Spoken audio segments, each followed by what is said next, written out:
Hi, I'm Dr. Jay Sutliffe for Optimize for Life, health educator and registered dietitian.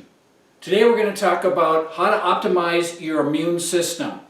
Now let's take a look at this. Your immune system is really like a military system to protect against the invasion of unwanted viruses, germs, intruders into your body. But the thing to remember now is it's called the immune system. Systems such as there's organs involved here. Now, one of the largest organs in the body, or the largest organ, is the skin. So our skin is a barrier that works with our immune system, even though it's not really part of the immune system. It helps protect, and it's kind of like a military front that we provide. And then also when you start looking at the organs of the body, you start thinking about the tonsils, okay? The thymus gland, the spleen, the bone marrow, the digestive tract, including what we call the gut, the stomach and the small intestine and so forth. All of those work together, and including the appendix, to help build up our immune system. Okay? And then there's also a vessel system in the body, such as the lymphatic system that helps push fluid through, and it has different glands in the body. And then there's mucous membranes in the body that all function with the organs and the vessels and so forth in the body to make up our immune system. Now, it's much more complex than I'm saying right now, and it's a very intricate system. But we're going to take a look at how we can boost the immune system, how we can maintain the immune system. But we also have to look at what are some of the symptoms of our immune system dysfunctioning. If you have chronic sinus infections and have a nasal drip going on, frequent colds, those types of things, ear infections, even arthritic conditions are symptoms of immune system that's dysfunctional or maybe even overreactive.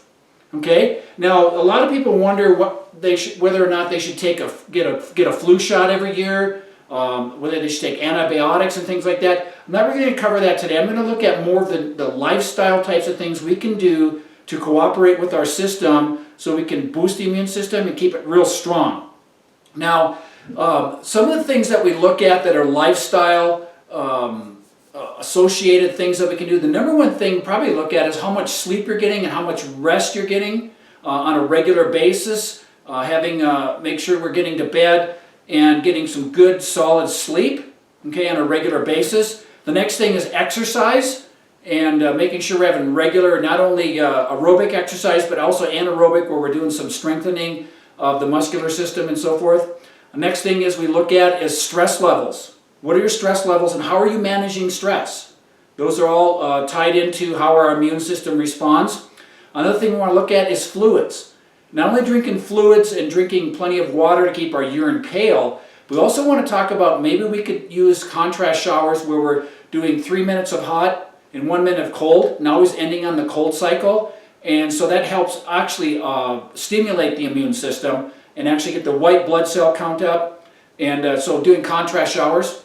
Other things are the obvious things like proper hygiene and washing our hands and not touching our face and our body openings, and then contaminating ourselves and things like that from other things. So washing our hands frequently, covering our mouth when we sneeze or cough, all those types of things work in conjunction with the organs and the systems of the immune system. But now I'd like to transition over to what I have right here. Since I'm a nutritionist, I want to look at what are some of the raw materials, the building blocks that our immune system uses to help fortify us and build us up. Okay? So let's look at some of what we call the superfoods. And I have just a few examples here, and I'm going to describe a few others. So the first thing we want to look at is the most nutrient-dense foods on the planet happen to be our greens. Okay? And what we have right here is we have what we call the spring mix salad, where there's a fresh blend of baby lettuces and different things like that. So we want to make sure that we're getting plenty of greens in every day. And what we've done here is my wife and I always have a nice green salad on hand. We make this up every couple days. And here you'll see that we have a bed of nice greens in here, just an assortment, whatever we feel like. Maybe some arugula, some watercress, some romaine, or even some kale. And then we always shred up what's known as cruciferous vegetables. Here we have a purple cabbage that we put in there. There's some nice compounds in the cruciferous vegetables. And the cruciferous vegetables include the kale, cauliflower, broccoli, collard greens, cabbage, all those cabbage families. So we mix in our greens with the cruciferous vegetables. Try to do that in every meal. You can also make some soups out of the cruciferous vegetables. And when we blend them and make sauces out of them into the soups, we find that it opens up and the compounds inside the cruciferous vegetables are even more active. Okay? So lettuces, the greens, the dark leafy greens, maybe some sprouts would also help boost the immune system. And especially throwing in the cruciferous vegetables. We also like to throw in the purple cabbage for a nice picture, perfect kind of appetizing, stimulates the appetite. And then we also throw in the broccolis and the cauliflowers, those types of things. Also, we want to look at the carrots. Carrots and tomatoes are superfoods that actually help boost the immune system as well. Another couple items are the onions and garlic. Putting them in raw. Put them in your salads, putting them in different side dishes, things like that. Another thing is that of the fruit family, the berries are just loaded with the raw materials that will help build the immune system as well. So all the berries, whether it's blueberries, strawberries, blackberries, those types of things, and if they're out of season, go ahead and get some frozen ones and use those. Maybe you want to put them into a smoothie, maybe you want to make a spread of some sort over a waffle, or things like that. Other fruits that are really good at that as well, boosting the immune system, are pomegranate. So like the pomegranates fresh, and you can open them up and get the pomegranates out, maybe do a couple ahead of time, put them in the refrigerator, have them sitting there ready to go. Okay, so we're talking about the greens, we're talking about the cruciferous vegetables, the carrots, all the broccoli, all the cabbage and things like that, onions and so forth, and then a whole other family of foods. And we like to put them in glass jars here. We have sesame seeds, sunflower seeds, flax seeds. Having some seeds, okay? Now, especially like the flax seeds, you want to break them down with a little grinder, a little seed grinder, and maybe we make a little like a powder out of them almost, and we grind up and have a couple tablespoons with every meal. Maybe you put them in some cereal, or maybe you put them in a smoothie, however you want to do that. But basically what we want to do is these have omega-3 fatty acids too that also help boost the immune system. And they also have other anti-inflammatory factors inside these. Okay? And if you're talking about nuts, remember the walnuts are basically the king of the nut family. And then you also look at almonds. But the walnuts are loaded with omega-3s, works with the immune system, okay? Works with the seeds. And we're combining these superfoods at every meal, including them somewhere in the meal. Okay? So those are the foods we try to include at every meal. Okay? Whether it's some of the fruits in this meal and you don't like to mix your fruits and vegetables, that's fine. But then we want to try to load up with the berries, the pomegranates, and those types of things, whether it's in a smoothie or something like that. And these foods here, like I mentioned again, a highly underutilized food is soups. Okay? And then stir fries. So you can actually add all these foods into a nice stir fry, and then you can top it with maybe some sesame seeds or some walnuts or things like that, and it actually brings in some nice texture. Okay? So these are the foods that we encourage you to use to help build the immune system. And remember, the nutrients in here, the system is going to take in, the immune system is going to take that and build that into the system and have a nice response so that we can have a good response and actually have a nice a military effect on anything that's trying to invade the body. As important as these foods are getting them in, the next thing you want to look at is what kind of foods do we want to avoid. Okay?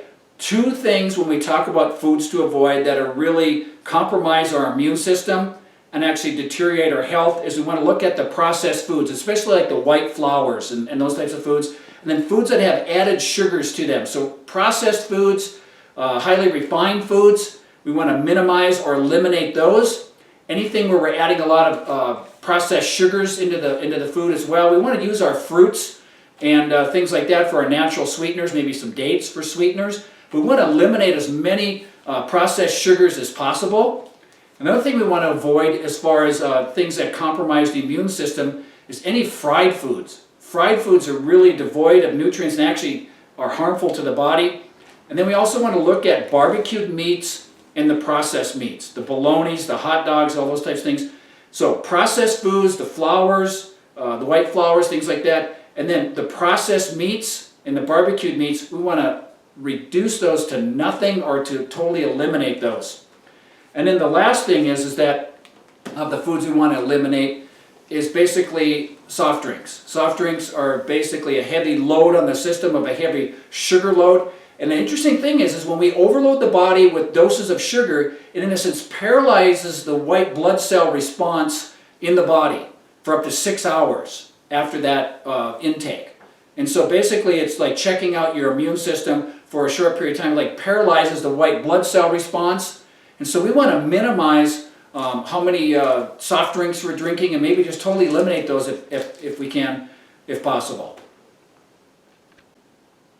Okay, now that we've covered the basic foods that we want to get, one other item I want to talk to you about is dietary supplements. Possibly you would like to look at taking in some probiotics. Now, especially if you've been on an antibiotic regimen in recent months, and you've maybe destroyed basically the floral lining, the positive floral lining in the GI tract, you might want to pick up some probiotics and go on a probiotic regimen. These foods will help build up the probiotics in your system, but you also might want to supplement that with some acidophilus or some kind of variety you can find in your health food store, or maybe even in a grocery store in the refrigerated aisle. And so consider picking up some probiotics. So let's summarize today. What are the daily habits, as far as nutrition goes, that we can start implementing into our lifestyle to optimize our immune system function? The first thing you want to do is you want to have at least one, and preferably two, very large green salads per day, where you consume what we consider an entree size serving of a green leafy vegetable, a green salad.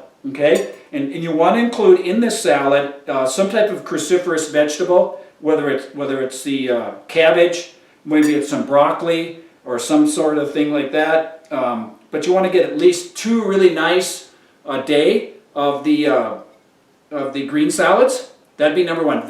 You build that around that, and then you could throw on here. You could per day half a cup of legumes like beans, lentils, those types of things. But you can put them right on here. Cooked beans and put them right on there, and you make a nice salad with the greens on there.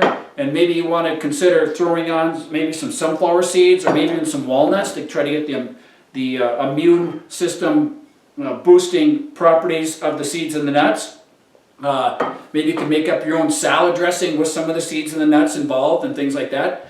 What else you want to do is maybe think about steaming some greens or some vegetables on the side. So a nice big green leafy salad, one and preferably twice a day. Maybe a side salad with some of these other vegetables steamed and included in the meal. And then the last thing you want to think about too is that maybe you want to get at least 3 servings of fruits per day, and ideally you'd get at least a couple of those would be from berries. So any of the berry family.